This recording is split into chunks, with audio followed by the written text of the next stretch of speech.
their staff, their players. So nobody really deserved to lose that football game. That was a well played, hard fought, slugfest, and incredibly thankful and proud. Appreciate our players just laying it on the line for 4 quarters. I've been talking and bragging about this team that this is one of the best teams I've been around when it comes to just the brotherhood and the belief in one another. Something special about it. These guys, again, if I've said something once, I've said it 100 times. They like to work, they like to compete, they like each other, and I think it shows. I don't think you find a way to win our 4th true road game in the fashion that we were able to against the quality of the opponent we did, unless you have a lot of ingredients that maybe aren't on a stat sheet. And we got the right people in all the huddles. I thought our second half was just much more complimentary than maybe the first half, even though the first half there were some good things, not quite as sloppy, but man, we talked about the turnover battle and just what's the eye test going to say about a physicality standpoint.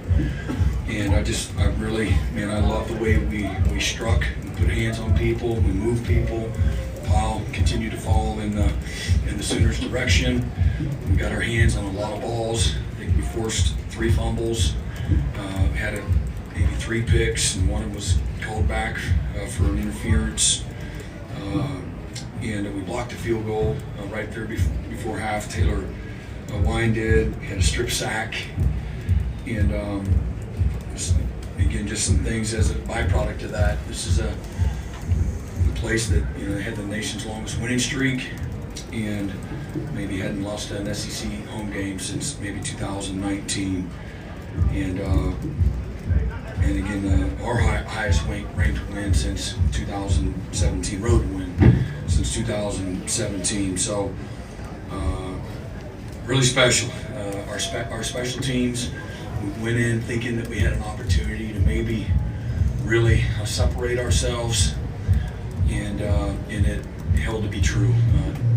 Don't have the final numbers, but the hidden yardage, felt like we dominated the hidden yardage. We got some key returns, and Digna did a great job of possessing the football, not letting the ball hit the ground. Our protection, our coverage units, we had several tackles for loss on our coverage units, and it's just really impressive. I'm really impressed with the way this team continually responded over and over and over. Grayson Miller, again, did he make that Lou Groza finalist?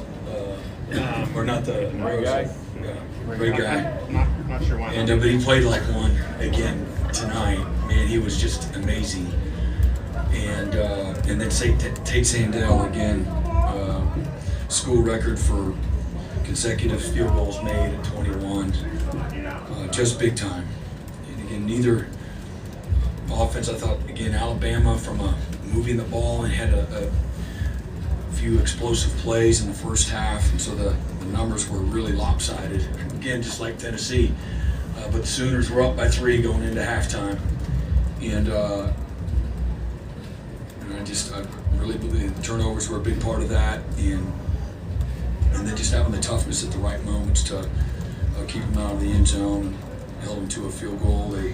We called timeout, and they missed the next one. And Taylor Wine played a big part in that. And then again, they were 5 of 13 on 3rd down. We were 3 of 13. 7 of 15 they were. 3rd and 4th down, 3 of 13. But turnovers were a big part, and I think kicking game, and then defense there. I thought the second half we really got into a nice rhythm. We played a little stickier with our coverage and changed up a few of our coverages.